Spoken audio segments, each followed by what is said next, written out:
নমস্কার, আমি একটা ভিডিও নিয়ে চলে এসেছি এবং এটা সম্পূর্ণ আমাদের পশ্চিমবাংলার মা বোনেদের জন্য। এবং এইটা আজকে মানে যারা যারা আমাকে কমেন্ট করছেন ভালো মন্দ সব কিছু নিয়ে কিন্তু আজকে আপনাদের কাছে শেয়ার করছি এবং ডিটেলসে আপনাদেরকে জানাচ্ছি। এবং এই ভিডিওটা খুবই গুরুত্বপূর্ণ, যদি আপনাদের ভালো লাগে এটা শেয়ার করবেন প্রত্যেক মা বোনেদের কাছে। আজকে আমি একটা কথা আপনাদের সাথে শেয়ার করছি, সেটা হচ্ছে কমেন্ট। তো কমেন্ট কিন্তু অনেকেই আমাকে ভালোবেসে অনেকেই ভালো ভালো কথা বলছেন, আবার কিছু কিছু দাদা ভাইরা কিছু কিছু আমাকে একটু ভুল কমেন্ট করছেন। তো আমি যে দাদা ভাই বা আমার ভাই বা দাদা যারাই বলুন, যারা কমেন্ট করছেন যে আপনি তো 3টে রুমে থাকেন, তাহলে কি আপনি না ভাই? আমি 3টে রুমে থাকি না, আমি 2 কামরা একটা ফ্ল্যাটে থাকি, প্রথম। দ্বিতীয়ত হচ্ছে আমি ঘুমিয়ে নেই, আমি মোটামুটি জেগে থেকেই তোমাদেরকে সকলের জন্য, মা বোনেদের জন্য এই ভিডিও কিন্তু আমি তুলে ধরি। আর এই ভিডিও অন্নপূর্ণা যোজনা ভিডিও দেওয়ার একটাই আমার উদ্দেশ্য, সেটা হচ্ছে মা বোনেরা যাতে মনে জোর পায় এবং কোনোভাবেই ওনারা হতাশ না হন এবং কোনোভাবেই তাদের মনোবল কমে না যায়।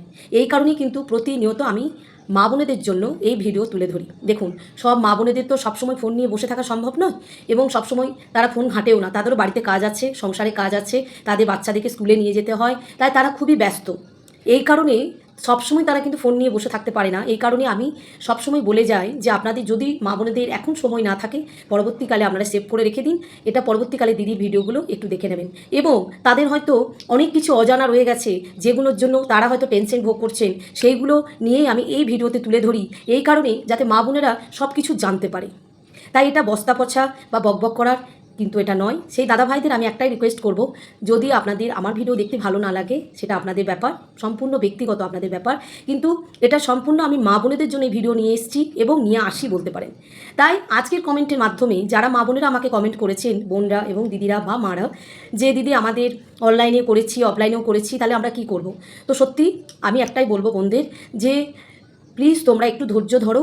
আর যদি তোমাদের মনে হচ্ছে যে তোমরা কিছু জানতে পারছো না, বুঝতে পারছো না, তাহলে তোমরা মোটামুটি স্ট্যাটাসটা চেক করো। তোমাদের প্রতিদিনই দেখো স্ট্যাটাস মানে ঢুকছে, এবং ব্যাংকেও একটু খবর নাও এবং ব্যাংকের সাথে যোগাযোগ রাখো, ডিবিটি লিঙ্কের কোনো প্রবলেম আছে কিনা। আগের ভিডিওতেও কিন্তু আমি এই ধরনের কথা তোমাদের কাছে বলেছি।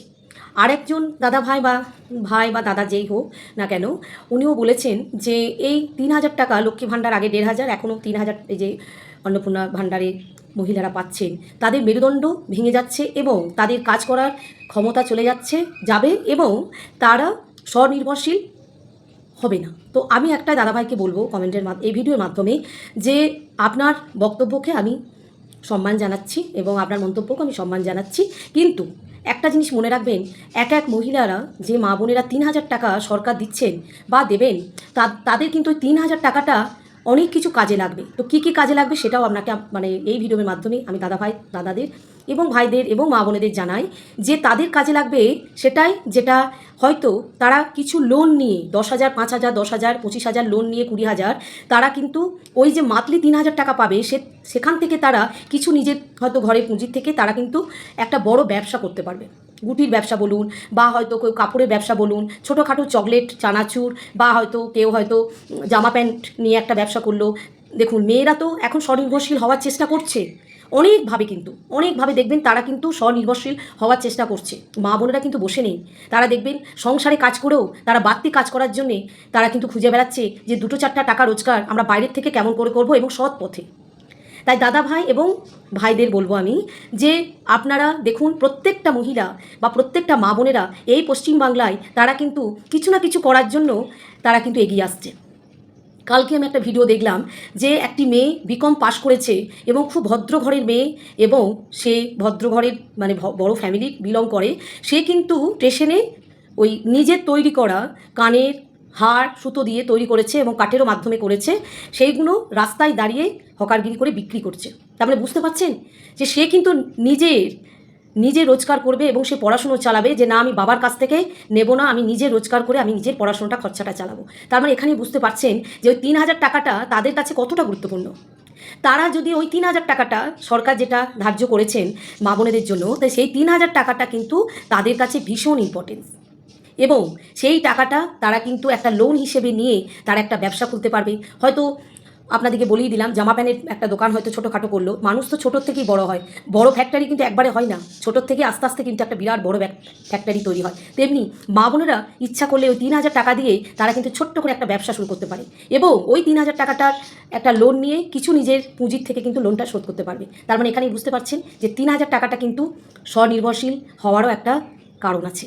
তাই সকলকে আমি বলবো, মা বোনেদের, যে আপনাদের এই যে 3,000 টাকা যোজনা, লক্ষ্মী মানে অন্নপূর্ণা ভাণ্ডারে যারা যারা পাচ্ছেন বা পেয়েছেন, আশা করি বুঝতেই পাচ্ছেন দিদি কী বলল, এবং আমি কমেন্টের মাধ্যমে, এই ভিডিওর মাধ্যমে কমেন্ট যারা যারা করেছেন এবং মা বোনেরা যারা যারা করেছেন তাদেরকে আমি জানাই অসংখ্য ধন্যবাদ, আন্তরিক ভালোবাসা। এবং আপনারা নিশ্চয়ই কমেন্ট করবেন, আমার সাধ্যমতো আপনাদেরকে নিশ্চয়ই রিপ্লাই করব এবং উত্তরও দেবো। আর মা বোনেরা কোনোভাবেই হতাশ হবেন না, একটু ওয়েট করুন। আর যেগুলো আপনাদেরকে আগের ভিডিও তো দেখবেন, আমার পেজটা ফলো করুন এবং এটা সেভ করে রেখে দিন, তাহলে আগের ভিডিওগুলোতে দেখলেই বুঝতে পারবেন যে দিদি কোথায় কোথায় কী কী করতে আপনাদেরকে বলেছে এবং কী কী করণীয়। আজকে এটুকুই, সকলেই ভালো থাকবেন, সুস্থ থাকবেন, আজকে এটুকুই।